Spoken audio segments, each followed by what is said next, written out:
Well, get ready for some seriously mind-bending physics. Today, Deep Dive, we're looking at this research paper, and they're trying to do just that. They're using these wild concepts, the inverse seesaw mechanism and the Axion portal. Hmm. Trust me, it's going to get really interesting. I think what's so cool about this paper is how it tries to solve, like, two of the biggest mysteries in particle physics.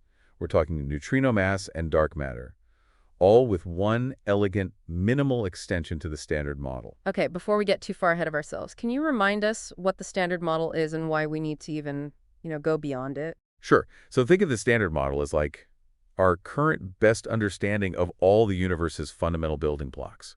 It describes all these fundamental particles like electrons and quarks and the forces that kind of govern how they interact. It has been super successful so far, accurately predicting a ton of phenomena. But it has some gaps. Like the standard model doesn't explain why neutrinos, those ghostly particles that barely interact with anything, actually have mass. Right. Or it offers no explanation for dark matter.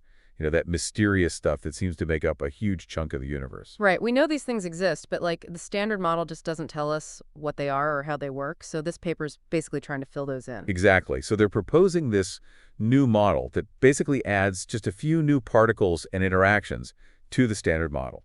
And the key here is it's minimal. Think of it like solving a puzzle.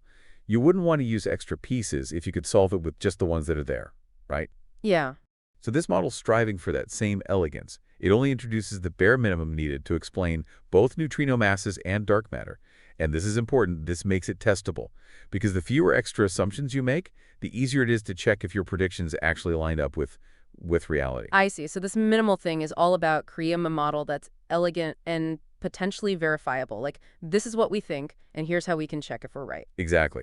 Now let's get into the specifics, like how it actually works. To explain those tiny neutrino masses, they use a model called the inverse seesaw mechanism. And it's called inverse because it flips the script on a traditional concept in particle physics. Ooh, okay. I'm intrigued. Tell me about the seesaw and how it generates these tiny masses. Okay, so imagine a seesaw with a really heavy object on one side.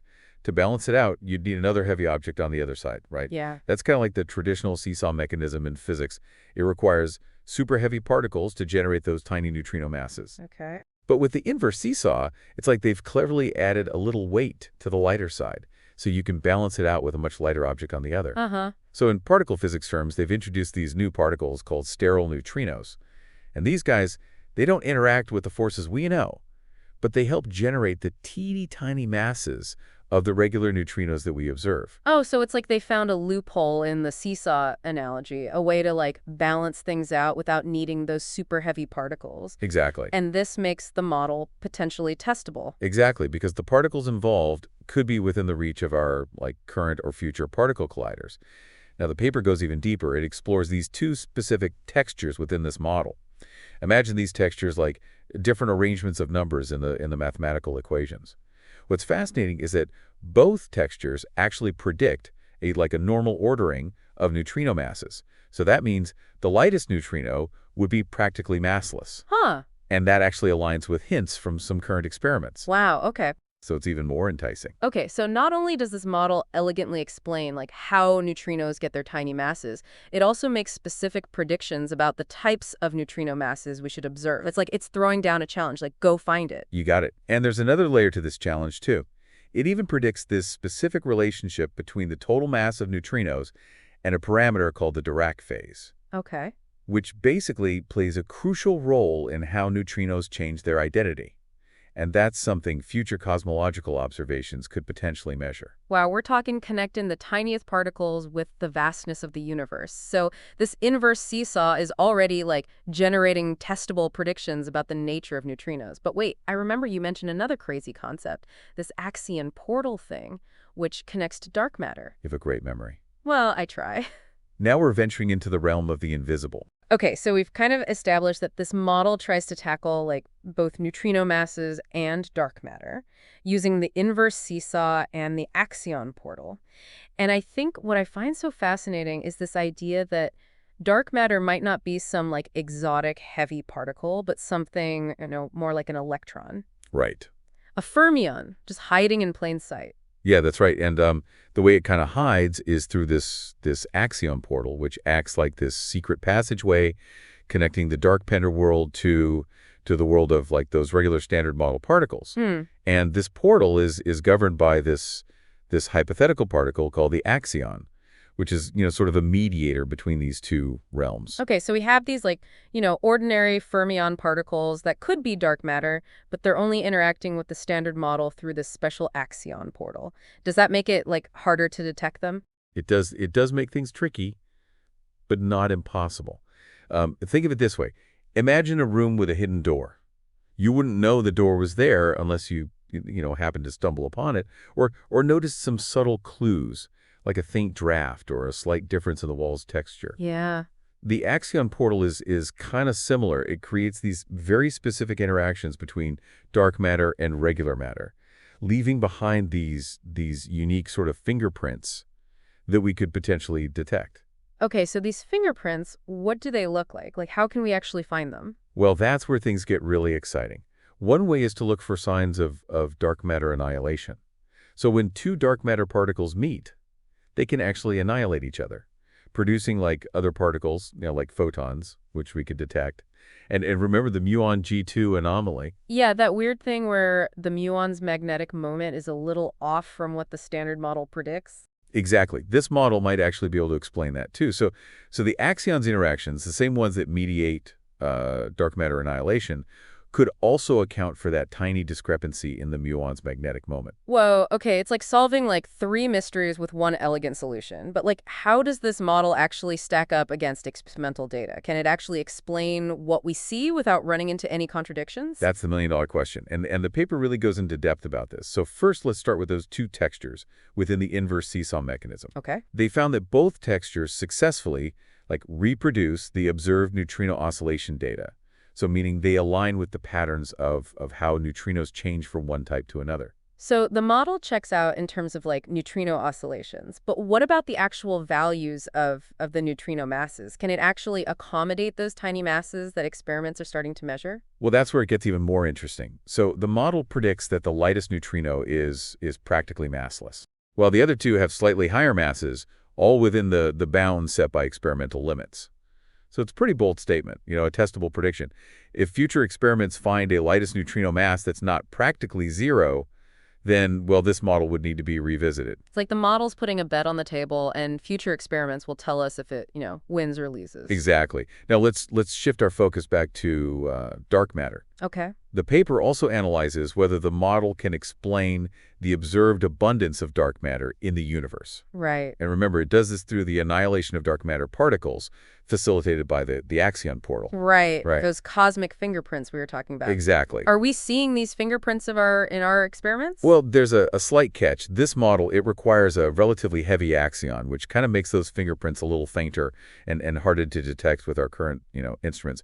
However, it's not a dead end. Okay, so it's playing a little hide and seek, but there's still a chance we can catch it. Absolutely. There are some very promising avenues for detecting these subtle signs. One of the, I think one of the most exciting is the search for gamma rays. Those high-energy photons produced when dark matter particles annihilate. And guess what? We have a brand new, incredibly powerful gamma ray telescope on the horizon.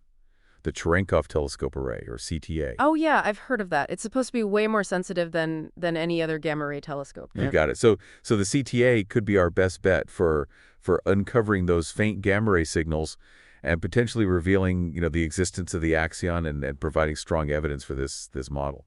Okay, it's like we're building more powerful lenses to peer into this hidden universe, hoping to catch a glimpse of dark matter's secrets. So we've talked about how this model really beautifully links neutrino masses and dark matter, and even throws in a potential explanation for the Muon G2 anomaly. It's like this model is on a roll.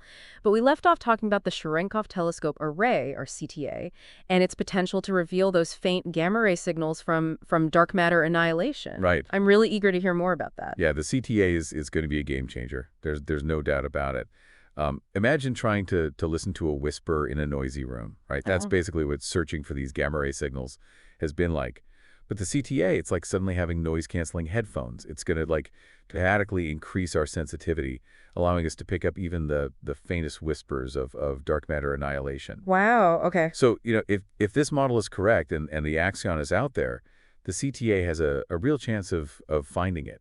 Okay, that's an incredible analogy. It really puts into perspective how much of a leap forward the CTA is in our search for dark matter. But let's not forget about that third mystery we talked about, Right. the Muon G2 anomaly. This model seems to offer an explanation for that too, right? Yes, yes, and this is where the model really shines, I think. It connects the dots between these, seemingly like disparate puzzles so seamlessly. It's not just throwing out random explanations, it's actually showing how the axion, this single hypothetical particle, could be responsible for the muon G2 anomaly while simultaneously playing a key role in neutrino masses and dark matter. It's like remarkable. It's like finding one key that unlocks three different doors. Right. It's truly elegant, but you know what they say? Extraordinary claims require extraordinary evidence. So what's the bottom line? Does this model actually hold up under scrutiny? Can it explain all these observations without, running into major conflicts? Well, the paper goes to great lengths to address that. They very carefully compare the model's predictions with all the latest experimental data. And so far, it passes the tests. It can explain the observed neutrino oscillations, predict neutrino masses that fall within the experimental limits, account for the observed abundance of dark matter. And as we discussed, it beautifully explains the muon G2 anomaly without contradicting other observations. That's not to say there aren't challenges, or potential areas where the model might falter. Oh, absolutely. Science is all about testing and refining our understanding. What kind of challenges or areas for future investigation do you see for this model? Well, for one, the axion being quite heavy in this model is going to be tough to detect directly. We might need even more powerful colliders than what we currently have planned to create it in the lab. And even though the model is consistent with current data, future experiments could reveal discrepancies. Remember how the model predicts a practically massless lightest neutrino? Yeah. If more precise measurements show that's not the case, then the model would need some adjustments. And then there's the challenge of connecting this model to other big questions in physics, like the nature of dark energy, for example. So it's a significant step forward, offering this tantalizing glimpse into a potential unified picture of the universe, but it's not the final word. Right. There's still so much we don't know, and that's what makes this all so exciting. Exactly. This model, whether it turns out to be completely right or needs some modifications, is pushing us to ask deeper questions, develop new technologies, explore the universe with ever-increasing precision. It's a testament to the power of human curiosity, I think. Well said. That's the beauty of science. It's this never-ending journey of discovery. Thank you so much for guiding us through this deep dive. I think I can speak for all of us listening when I say we've gained a whole new appreciation for the intricacies of particle physics and the mind-boggling mysteries that still lie hidden within the universe. It's been my pleasure. And for all of you listeners out there, keep exploring, keep questioning, and never stop learning. We'll catch you on our next deep dive into the fascinating world of science. Until then, stay curious.